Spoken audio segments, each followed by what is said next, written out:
घटना चक्र आय दृष्टि से हम बजट और सर्वे इस वीडियो में डिस्कस कर रहे हैं। और एक्चुअली मेरा तबीयत बहुत ज़्यादा ख़राब था, इसलिए मैं बोल भी नहीं पा रहा था, इसलिए वीडियो आ ही नहीं रहा था क्योंकि कुछ आवाज़ ही नहीं आता फिर।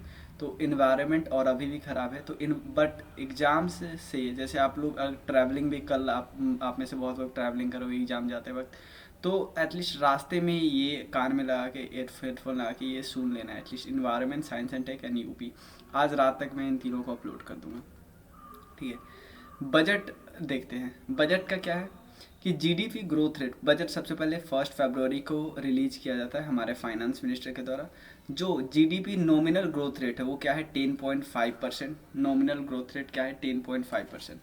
उसके बाद फिजिकल डेफिसिट होता क्या है, सबसे पहले सब्जेक्ट फिजिकल डेफिसिट होता है गवर्नमेंट के टोटल एक्सपेंडिचर, मतलब कितना खर्चा किया और कितना वो कमाया गवर्नमेंट, उसमें आप बोरोइंग को हटा देते हो, बोरोइंग को आप एक्सक्लूड कर देते हो, तो इसको हम फिजिकल डेफिसिट बोलते हैं।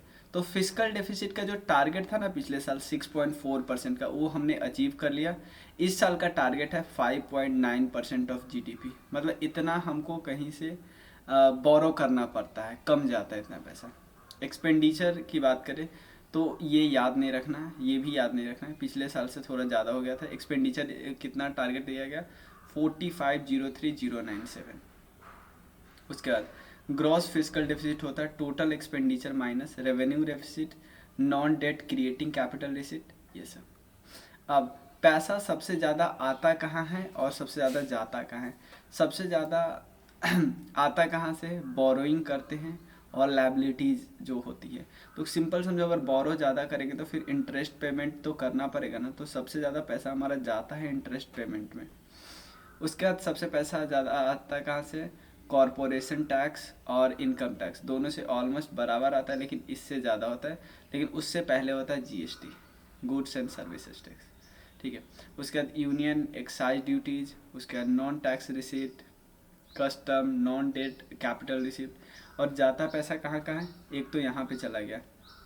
उसके अलावा पैसा जाता है स्टेट के शेयर में टैक्स, और उसके बाद सेंट्रल सेक्टर स्कीम। स्टेट का शेयर कितना होगा ये फाइनेंस कमीशन डिसाइड करता है। फाइनेंस कमीशन 280 आर्टिकल में दिया है। फाइनेंस कमीशन एक कॉन्स्टिट्यूशनल बॉडी है। उसके बाद central finance commission other transfer में, सेंट्रल स्पॉन्सर में भी 9%, अदर में सब्सिडीज, डिफेंस, थोड़ा थोड़ा 2-3 शुरू का याद रखिएगा। अब यहाँ पे देखिए, जो पहले क्या था कि 5 लाख से नीचे आपको एनुअल इनकम है तो आपको टैक्स नहीं दे रहा है इनकम, लेकिन अब वो 7 लाख कर दिया गया। और टैक्स का स्लैब भी रिड्यूस करके कितना कर दिया गया, 5 कर दिया। टैक्स स्लैब कितना कर दिया, 5 कर दिया गया। अब कुछ हाईलाइट्स देख लीजिए बजट का। ये तो हमने देख ही लिया 4503,097 एक्सपेंडिचर है, कभी एक बार एक्सपेंडिचर भी पूछ दिया था। ठीक है, इसमें एक्सपेंडिचर में ज़्यादा रेवेन्यू वाला एक्सपेंडिचर होता है, ये समझ लीजिए, कैपिटल वाला बहुत कम होता है। और टोटल रिसीट कितना आया, टोटल रिसीट इतना आया 2716281। ठीक है, अब breakup of central government receipt, breakup थोड़ा देख लेते क्या क्या किस किस कैसे कैसे आया। अब इनडायरेक्ट टैक्स में याद नहीं रखना है, कॉरपोरेशन टैक्स भी याद नहीं रखना है, ठीक है ना। अगर आप याद कर चुके हो कुछ कुछ चीज़ तो वेल एंड गुड, बट छोड़ सकते हो। अब सब्सिडीज, सब्सिडीज सबसे ज़्यादा जाता है कहाँ पे, फूड सब्सिडीज सबसे ज़्यादा जाता है, ये याद रखिए। उसके बाद आता है फर्टिलाइजर सब्सिडी। फिजिकल डेफिसिट वाला दोनों पॉइंट हमने डिस्कस कर लिया था, यहाँ से ही देख लेते हैं ये सारा पॉइंट। फिजिकल डेफिसिट एक्चुअली हमने टारगेट रखा है 5.9%, हमने 6.4% वाला अचीव कर लिया रिवाइज वाला। रेवेन्यू में हमने अचीव कर लिया 4.1%, ये 2.9% हमने रेवेन्यू डेफिसिट रखा है। प्राइमरी और कम है 2.3%। एक और चीज़, FRBM जो एक्ट है ना, ये 2003 में आया था। इस एक्ट में क्या क्या है, फिजिकल डेफिसिट को या रेवेन्यू डेफिसिट को कम करने की बात की गई है, और बात की गई फिजिकल डेफिसिट को 4.5% करना है ऑफ जीडीपी बाई 25-26, ठीक है, 2025-26 तक। और ये सब आप छोड़ सकते हो में अमृतकाल का जो विजन है, उससे पहले कुछ इनकम वाला तो आपने देख ही लिया। ये एक और चीज़, टैक्स स्लैब वाला देख ही लिया आपने। सरचार्ज जो इनकम पे होता था ना, सरचार्ज मतलब टैक्स ऑन टैक्स, 5 करोड़ से ज़्यादा इनकम हो रहा है तो सरचार्ज पहले 37% था, अब 25% कर दिया गया। और विजन क्या क्या रखा गया? विजन रखा गया opportunity for citizen with focus on youth, growth and job creation, strong and stable macro economic environment. Achievement क्या क्या है कि पर कैपिटा इनकम डबल हो गया है, अब 1.97 लाख हो गया है। इंडियन इकॉनमी 10वें से 5वें स्थान पे चली गई है, ये याद कर सकते हो। EPFO मोर देन डबल हो गया है, ये भी नहीं याद रखना है। और ये डेटा, बहुत ज़्यादा डेटा भी नहीं याद रखना होता है, ये मेन याद रखना है। जो बजट का प्रायोरिटीज है 7 पॉइंट है, जिसको ये सप्तऋषि के नाम से है। अमृत काल में, अमृत काल हमको पता है जब आज़ादी के 100 साल पूरे होंगे तब। पहला फैक्ट क्या है कि agriculture and cooperation, agriculture income हमको बढ़ाना है, एग्री स्टार्टअप पे फोकस करना है। तो गवर्नमेंट ने लॉन्च किया है आत्मनिर्भर क्लीन प्लांट प्रोग्राम, ठीक है ना, ताकि इसे disease free quality planting material को लगा सके।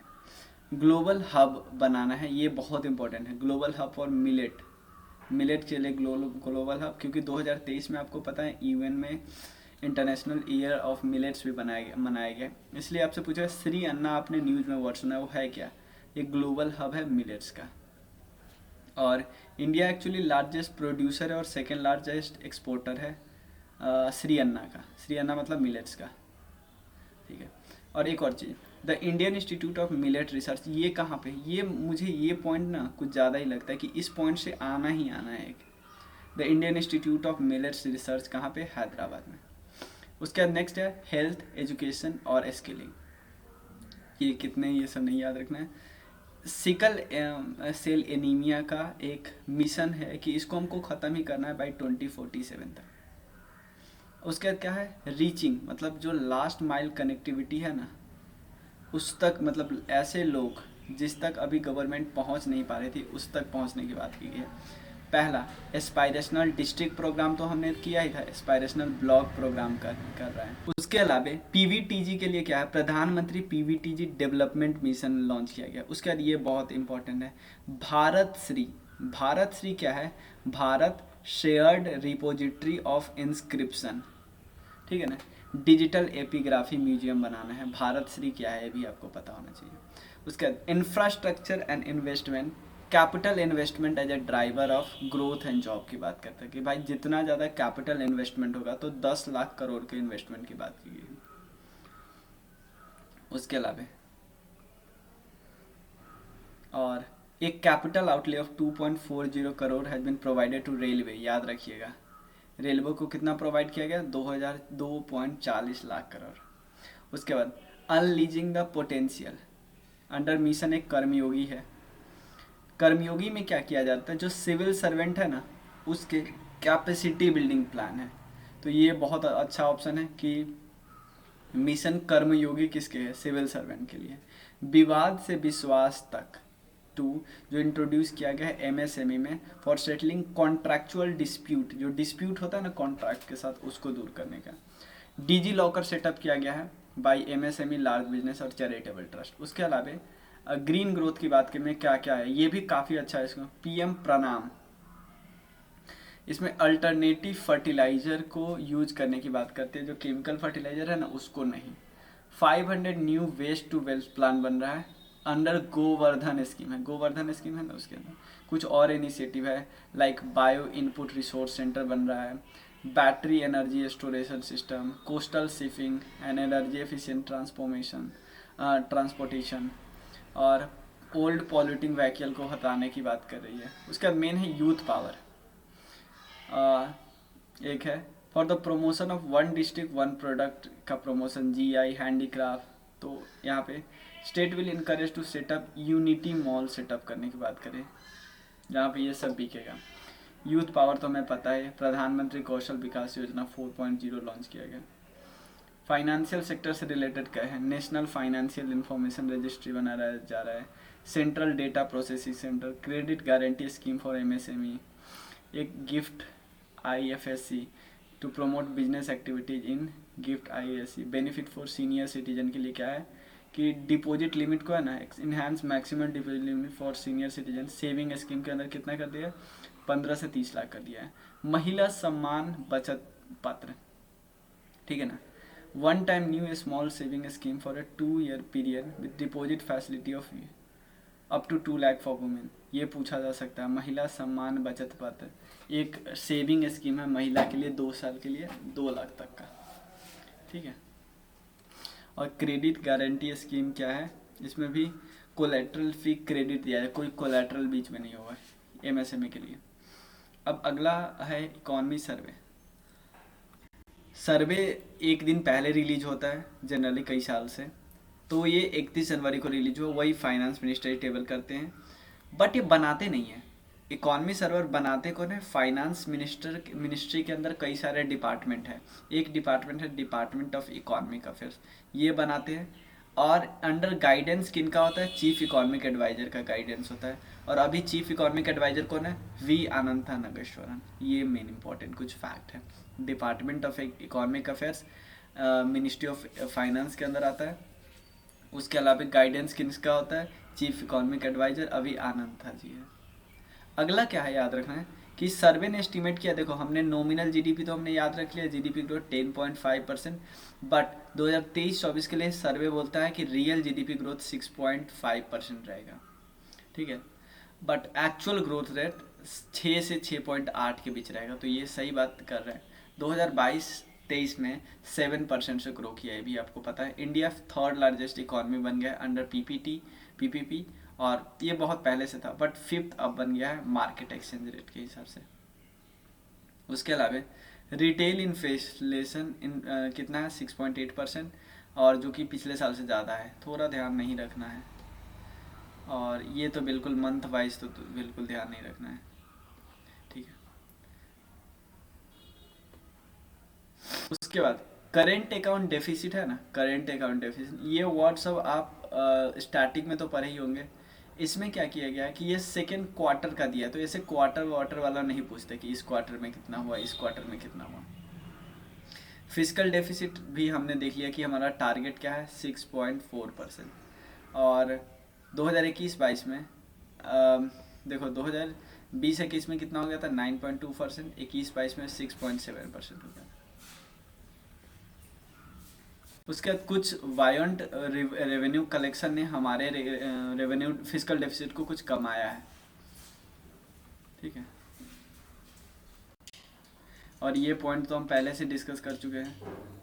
अब नेक्स्ट है total liabilities of the central government are estimated to decline कर रहा है 59.2% ऑफ जीडीपी से ये 56.7%, ठीक है।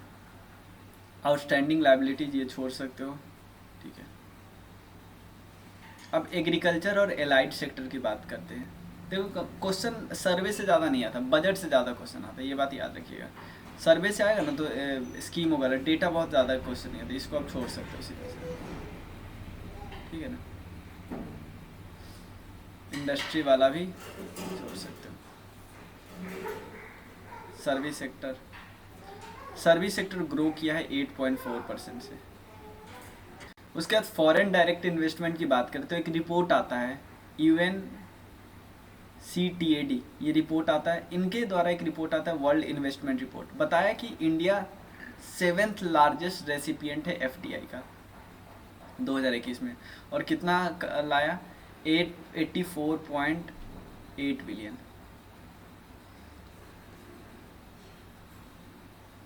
इंडिया इस समय जो अपने एनुअल मर्केंडाइज एक्सपोर्ट है ना, उसमें टॉप मतलब कि सबसे ज़्यादा इसी साल हुआ है, 422 बिलियन। देखो कैपिटल अकाउंट बैलेंस मतलब देखो FDI और FPI इन दोनों ने, ये दोनों लार्जेस्ट कंपोनेंट है कैपिटल अकाउंट का। एक चीज़ और मैं आपको बता दूं, सबसे ज़्यादा FDI किस फील्ड में आया इंडिया में, कंप्यूटर सॉफ्टवेयर और हार्डवेयर के फील्ड में। और सबसे ज़्यादा किस देश से आया, सिंगापुर से आया। और एक और चीज़ याद रखना, सबसे ज़्यादा किस राज्य में आया, कर्नाटका में। ये 3-4 फैक्ट आपको याद रखो, इस फील्ड में, इस देश से, इस राज्य में। और सबसे ज़्यादा लार्जेस्ट कंपोनेंट कौन है, FDI और FPI। जो फॉरेक्स रिजर्व है हमारे पास अभी इतना है 563 बिलियन। ये डेटा याद नहीं रखना, बट ये याद रखना कि ऑलमोस्ट 9.3 मंथ ऑफ इंपोर्ट हम कर सकते हैं, ठीक है ना। 6th largest foreign exchange holder है, याद रखिए, नवंबर 2022 के समय में। Remittance 2nd largest major source है, मतलब एक सबसे ज़्यादा पैसा कहाँ से आता है, एक्सपोर्ट से आता है, उसके बाद कहाँ से आता है, रेमिटेंस। इवन पता है एफडीआई से भी ज़्यादा रेमिटेंस से आता है। इसके अलावा ये देखो ये स्कीम सब आपको इम्पोर्टेंट है, बट यहाँ पे इम्पोर्टेंट नहीं है, सब छोड़ सकते हो। एक ये वाला याद रखो, rural female labour force participation ना वो इंक्रीज हुआ है, 27.7% हो गया है। और अनएम्प्लॉयमेंट रेट भी डिक्रीज हुआ है, 2020-21 में क्या है 4.2% है। मनरेगा वगैरह ये सब डेटा है, बिल्कुल याद नहीं रखना है। तो इकॉनमी सर्वे बजट में इतना ही याद रखना है, बहुत 4 5 10 या 6 7 डेटा हमको याद रखना है। नेक्स्ट वीडियो में साइंस एंड टेक पूरा एक ही वीडियो में कवर करेंगे, एनवायरनमेंट एक ही वीडियो में कवर करेंगे, यूपी स्पेशल एक वीडियो में कवर करेंगे। मिलते हैं फिर नेक्स्ट वीडियो में, तब तक के लिए थैंक यू सो मच।